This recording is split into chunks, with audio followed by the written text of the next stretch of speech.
तारा की दो बहू थी, बड़ी बहू निशा और छोटी बहू दिव्या। दोनों ही बहू तारा का बहुत ख्याल रखती थी, पर एक दूसरे को फूटी आंख नहीं पसंद करती थी। दिव्या, तुम्हारी हिम्मत कैसे हुई माजू के लिए चाय बनाने की, जब मैंने इनके लिए पहले से ही चाय बना रखी है। अरे क्या हो गया अगर माँ जी मेरे हाथ की चाय पी लेंगी तो? वैसे भी माँ जी हमेशा आपके हाथों की ही चाय पीती हैं। तुझे शर्म नहीं आती अपनी जेठानी से इस तरह से बात करते हुए? जब मेरी जेठानी को शर्म नहीं आती तो मुझे किस बात की शर्म? और मैंने माँ जी को चाय दे दिया है। अब देखना कि माँ जी कैसे मेरी तारीफ करती है, आपकी नहीं। इतना बोलकर दिव्या अपनी सास तारा के पास जाकर बैठ जाती है, तो वहीं निशा किचन में अब अपनी सास का फेवरेट हक्का नूडल बनाने लगती है। उसे क्या लगता है कि वो मुझसे जीत जाएगी? आखिर मैं उसकी जेठानी हूँ और माँ जी की फेवरेट बहू। उसके आने से पहले मैं थी माँ जी की फेवरेट और अब मैं ही रहूंगी। कोई बात नहीं, देने दो उसको चाय, कुछ देर बाद माँ जी मेरी ही तारीफ के पुल बांधेंगी। इस तरह से निशा अपनी सास के लिए हक्का नूडल्स बनाने लगती है, तो वहीं चाय पीने के बाद तारा के नाक में नूडल्स की खुशबू जाती है और वो दिव्या की तारीफ छोड़ उससे कहती है, बहू, हाका नूडल्स की खुशबू सिर्फ मुझे आ रही है या तुझे भी आ रही है? सही कहा माँ जी, मुझे भी आ रही है, पर ये किसके घर में बन रहा है? इतना बोलकर दिव्या सूंघती हुई अपनी जगह से खड़ी हो जाती है और उसे पता चल जाता है कि हक्का नूडल्स किसी और के घर में नहीं बल्कि उसी के घर में बन रहा है और उसी की जेठानी ये हक्का नूडल्स बना रही है।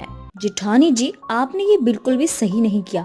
कितने दिनों बाद मैं माँ जी की नजरों में अच्छी बनने वाली थी, लेकिन आपने मुझसे ये मेरा मौका छीन लिया। आपको तो मैं छोड़ूंगी नहीं।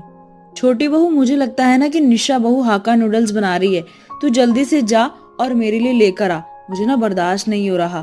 तू तो जानती है ना कि मुझे कितना ज्यादा पसंद है नूडल। माँ जी, आपको अपने नूडल्स लेने के लिए किसी को भेजने की जरूरत नहीं है। मैं खुद आपके नूडल्स लेकर आ रही हूँ। खाकर बताइएगा कैसे बने हैं। अपने फेवरेट नूडल्स खाकर तारा खुशी से पागल हो जाती है और अपनी बड़ी बहू की तारीफ करते हुए नहीं थकती। ये देखकर दिव्या को बहुत गुस्सा आता है और वो वहाँ से चली जाती है। अब समय इसी तरह से बीतता जाता है और दोनों देवरानी जेठानी की लड़ाई भी बढ़ती जाती है। दिव्या, हम दोनों ने कल ही फैसला किया था ना कि किचन का काम मैं करूंगी और बाकी घर के सारे काम तुम। जेठानी जी, मैं क्या आपको बेवकूफ नजर आती हूँ या फिर मेरे माथे पे लिखा है कि मैं बेवकूफ हूँ? आप सिर्फ खाना बनाओ, घर के सारे काम मैं करूँ। आप खाना बनाकर माँ जी से तारीफें बटोरने का काम करो और मैं नौकरानी की तरह घर में झाड़ू पोछा बर्तन ये सब करूँ।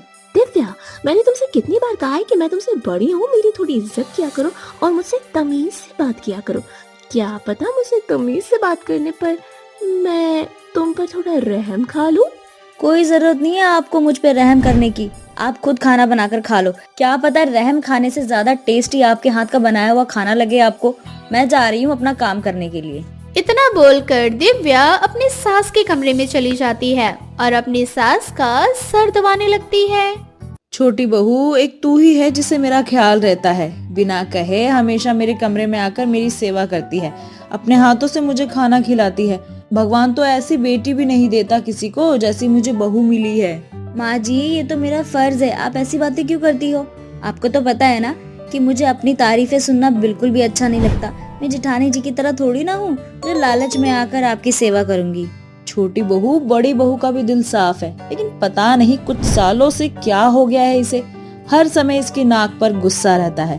तू भी तो प्यारी है, बस तुम दोनों अपनी लड़ाई बंद कर दो, इस घर में हमेशा शांति आ जाएगी। तारा ये सब कुछ बोल ही रही होती है कि तभी ये सारी बातें निशा सुन लेती है और सुनती हुई वहाँ आ जाती है और अपनी सास से कहती है, माँ जी, गुस्सा सिर्फ मेरी नाक पे नहीं रहता, आपकी प्यारी बहू की नाक पर भी रहता है। और वैसे भी ताली कभी एक हाथ से नहीं बजती। दीदी, आप साफ साफ क्यों नहीं कह देती कि जब माँ जी मेरी तारीफें करती हैं तो आपको अच्छा नहीं लगता, आपको जलन होती है? भला मुझे क्यों जलन होगी? वो इसलिए क्योंकि अब मैं भी माँ जी की लाडली बहू बन चुकी हूँ। क्यों माँ जी, सही कहा ना मैंने? इस तरह से एक बार फिर दोनों देवरानी जेठानी के बीच झगड़ा शुरू हो जाता है। इस बार दोनों के बीच का झगड़ा इतना ज्यादा बढ़ जाता है कि तारा अपने कमरे से चली जाती है और आसपास की औरतें तारा के घर से झगड़े की आवाज सुनकर परेशान हो जाती है। अरे तारा बहन, तुम अपने घर में बहू लेकर आई हो या लड़ाकू विमान? जब देखो तुम्हारी दोनों बहुएं आपस में झगड़ती रहती हैं। तुम इन दोनों को अलग क्यों नहीं कर देती? बहन, मैं लाचार हो चुकी हूँ। अगर मैं इन दोनों को अलग कर दूंगी तो मेरी सेवा कौन करेगा? बस एक यही वजह है कि मैं इन दोनों को अलग नहीं करती। मैं इसी तरह से इन दोनों के झगड़ों के बीच में पिसती रहती हूँ। अरे तारा बहन, मेरी बात मानो, तुम अपनी दोनों बहुओं को ना थोड़ा डरा कर रखो और धमकी दो कि अगर वो दोनों इस तरह से लड़ती रही तो तुम उन दोनों को उनके मायके हमेशा के लिए भेज दोगी। फिर देखना कैसे लड़ाई करती हैं ये दोनों। और अगर फिर तुम दोनों के बीच झगड़ा हुआ तो मैं क्या करूंगी? अगर फिर भी झगड़ा होना तारा बहन, तो दोनों को कुछ दिनों के लिए भेज ही देना। और रही सेवा की बात, तुम्हारी दोनों ही बेटे बहुत अच्छे कमाते, तुम्हारे लिए केयर टेकर रख लेंगे। अब तारा अपनी बहू के बीच का झगड़ा खत्म करने के लिए बिल्कुल ऐसा ही करती है। और इस बार जब दोनों देवरानी जेठानी के बीच लड़ाई होती है तो तारा अपनी दोनों बहुओं को धमकी देती है। बहुत हो गया तुम दोनों का, हर समय कुत्ते बिल्ली की तरह लड़ती रहती हो। मैं तुम दोनों के झगड़े से परेशान हो चुकी हूँ। अगर मेरे घर में अब तुम दोनों ने फिर से झगड़ा किया तो मैं तुम दोनों को उठाकर तुम्हारे मायके फेंक दूंगी। पड़ी रहना अपने मायके में और लड़ती रहना। माँ जी, मैं समझ गई। अब से मैं कभी अपनी प्यारी छोटी देवरानी से नहीं लड़ूंगी। पर मुझे इसका नहीं पता, ये तो एक नंबर की झगड़ालू है। नहीं दीदी, ऐसा नहीं है। मैं आपसे बहुत प्यार करती हूँ और आप मेरी बड़ी बहन हो, बस इसीलिए कभी कभी झगड़ा कर लेती हूँ। और मैं वादा करती हूँ आपसे कि मैं आपसे कभी लड़ाई झगड़ा नहीं करूंगी। आप भी मुझसे कभी मत लड़ना। क्या तुम दोनों तो अभी भी झगड़ा कर रही हो? अगर ऐसा है तो फेंकू तुम दोनों को तुम्हारे मायके में। तारा का गुस्सा देखकर और उसकी धमकी से उसकी दोनों बहुएं डर जाती है, जिसके बाद वो दोनों फिर कभी तारा के सामने नहीं झगड़ते। पर तारा की गैर मौजूदगी में दोनों देवरानी जेठानी अपने दिल की भड़ास निकालती हैं और तारा के आते ही ऐसे दिखाती है जैसे उन दोनों में कितना ज्यादा प्यार हो।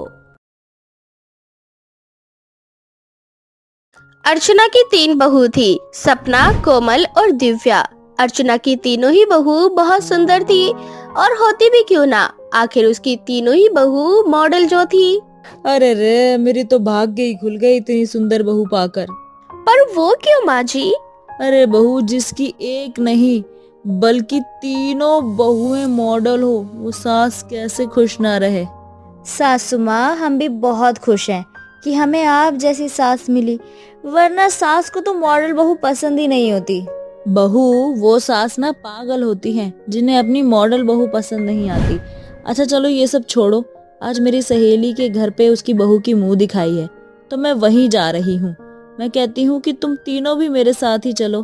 माफ करना माँ जी, मैं तो नहीं जा पाऊंगी, मुझे बहुत काम है।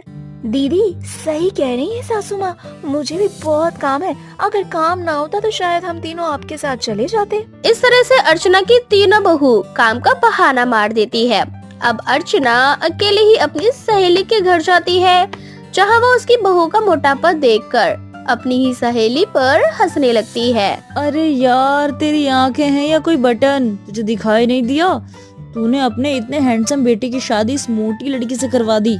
आखिर मेरी बहू में खराबी क्या है अर्चना, जो तू ऐसे हंस रही है? माना कि मेरी बहू थोड़ी मोटी है, पर मेरी बहू एक डॉक्टर है और मुझे अपनी बहू में मोटापे से फर्क नहीं पड़ता। अरे तेरी बहू डॉक्टर है तो क्या हुआ? मेरी भी तो तीनों बहुएं मॉडर्न हैं और मेरी बहुओं के सामने ना तेरी बहू की कोई बराबरी ही नहीं है, ना रंग में, ना रूप में, ना उनके शरीर में। अर्चना, जैसे तुझे अपनी मॉडर्न बहुओं पर घमंड है, वैसे ही मुझे अपनी बहू पर। इसलिए तू मेरी बहू के खिलाफ कुछ ना कहे ना तो ही अच्छा है। और कहीं ऐसा ना हो कि तुझे अपनी जिन मॉडर्न बहुओं पर इतना गुमान है वही तेरी बहू एक दिन मोटी हो जाए, क्योंकि मॉडल्स का करियर ज्यादा लंबा नहीं होता। वो तेरी गलतफहमी है, तू देख ले। और मेरी बहू जैसी है वैसी ही रहेगी। वो तो समय ही बताएगा। हाँ। अर्चना की सहेली अर्चना की सभी बातों का मुंह तोड़ जवाब देती है। अपनी सहेली की ऐसी बातें सुनकर अर्चना को बहुत गुस्सा आता है और वो वहाँ से नाराज होकर चली जाती है। क्या हुआ सासू माँ, आप तो बहुत जल्दी आ गए। हाँ बहू, जहाँ मेरी बहुओं की इज्जत ना हो मैं भला वहाँ क्या करूँगी। अच्छा बहू, खाना लगा दे, बहुत भूख लग रही है। माँ जी, आपको पहले बताना चाहिए था, क्योंकि आप बाहर गई थी, इसलिए हम तीनों ने नौकरानी की आज जल्दी छुट्टी कर दी। घर में खाना नहीं है, हम तीनों ने तो आज बाहर से ही मंगवा कर खाया था। पर माँ जी हम तीनों बहुत थक गए। आप तो जानती हो ना कि हम घर का कोई काम नहीं करते, आखिर हम तीनों मॉडल जो हैं। अच्छा आप अपने अपने खाने का देख लीजिए, हम तीनों आराम करने जा रही हैं। इतना बोलकर अर्चना की तीनों मॉडर्न बहू वहाँ से चली जाती है। अब समय यूं ही बीतता जाता है और समय के साथ अर्चना की तीनों बहुओं का करियर भी खत्म हो जाता है। अरे बहू, मैं देख रही हूँ कुछ दिनों से तुम तीनों कुछ काम ही नहीं कर रही हो। माँ जी, काम पर जाने के लिए काम भी तो होना चाहिए ना। अच्छा हम अपने कमरे में जा रहे हैं, हमने बाहर से खाना मंगवाया है, हमारा खाना आ जाए तो बता देना।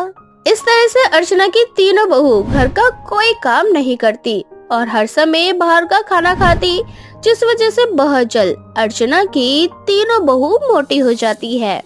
अरे कैसी बहू लेकर आई थी मैं, और अब देखो इन तीनों को, कैसी सांड हो गई हैं। हर समय तीनों का मुंह चलता रहता है। तो सासू माँ आप क्या चाहती हो, हम कुछ ना खाएं? अरे तुम तीनों को जो भी ठूसना है ठूस लो, कम से कम घर का काम तो कर लो, क्योंकि बाहर का काम तो अब तुम तीनों से होने वाला नहीं है। इसलिए अपनी ये अकड़ है ना जो मुझे मत दिखाना। पहले मैं तुम तीनों की बकवास सुनती थी, क्योंकि तुम तीनों पहले मॉडल थी, और अब तुम तीनों की जिंदगी खत्म हो चुकी है। इसीलिए ना ये भैंसों वाली अकड़ ना मुझे मत दिखाना। इस तरह से अर्चना अपनी तीनों बहुओं को खरी खोटी सुनाती है और उनके मोटापे के लिए उन्हें ताने देती है। ऐसे ही अब कुछ दिन बीत जाते हैं, पर अब भी अर्चना की तीनों बहू पतली होने के बजाय मोटी होती जाती है। तुम तीनों फिर से खाने के लिए बैठ गई। अरे मैंने कितनी बार तुम तीनों को कहा है कि घर का काम किया करो, एक्सरसाइज किया करो, और दिन में सिर्फ एक टाइम ही खाना खाया करो। सासू माँ ऐसे तो हम तीनों मर जाएंगे, और इसमें हमारी क्या गलती है? अगर हमें अब काम नहीं मिल रहा है तो हाँ, और वैसे भी मोटे होने में क्या खराबी है? हम तो मोटे होकर भी सुंदर लग रहे हैं। तुम तीनों ना अपनी ये मोटापे वाली सुंदरता अपने पास ही रखो। तुम तीनों की वजह से मेरी बहुत बेइज्जती हो रही है। जिनकी बहुओं को मैं मोटा कहकर उनको भला बुरा कहती थी, आज वही औरतें मुझे ना तुम्हारी वजह से सुना रही हैं। इतना बोलकर अर्चना वहाँ से चली जाती है। अर्चना की ऐसी बातें सुनकर अर्चना की तीनों मॉडर्न बहू को बहुत बुरा लगता है और वो तीनों अपना वजन कम करने की कोशिश करती है, पर सारी कोशिशें नाकाम हो जाती है। माँ जी, आप हर समय हमें इस तरह से मत सुनाया करिए। हम तीनों अपनी तरफ से पूरी कोशिश कर रहे हैं, लेकिन हम पतली नहीं हो रही, तो हमारी क्या गलती है इसमें? सही कहा तुमने, सारी गलती मेरी है। अब मुझे अपनी गलती सुधारनी होगी। मेरे और भी 2 बेटे हैं, अब मैं उनकी शादी पतली कमर वाली लड़की से करवाऊंगी।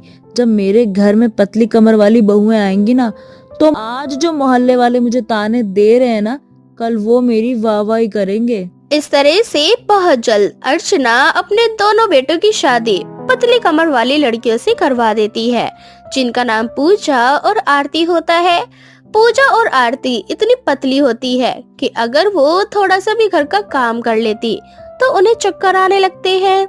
माँ जी आप तो जानते हो ना हम दोनों कितनी पतली हैं। हम दोनों को तो डर लगता है अगर हमने भारी चीज उठा ली तो कहीं हमारी पतली कमर ना टूट जाए। माँ जी, हम इतनी ज्यादा मोटी हैं कि हमसे घर का कोई काम नहीं होता। अब खुद को संभालें या फिर घर का काम करें। इस तरह से सपना, पूजा, आरती, कोमल और दिव्या वहाँ से चली जाती है। थैंक यू सो मच मेरी पतली कमर वाली देवरानी। इसमें थैंक यू की क्या बात है दीदी? मैंने भी कुछ दिनों में देखा है माँ जी का व्यवहार। माँ जी को सुधारना बहुत जरूरी है। तो अब हम पांचों को मिलकर एक मुट्ठी बनना होगा ताकि माँ जी सुधर जाए। इस तरह से अर्चना की बहुएं एक हो जाती है और अर्चना को इस बात की खबर भी नहीं लगती। बेचारी अर्चना अपनी 5 बहुओं से परेशान हो जाती है क्योंकि उसे अपनी 5 ही बहू से कोई सुख नहीं मिलता।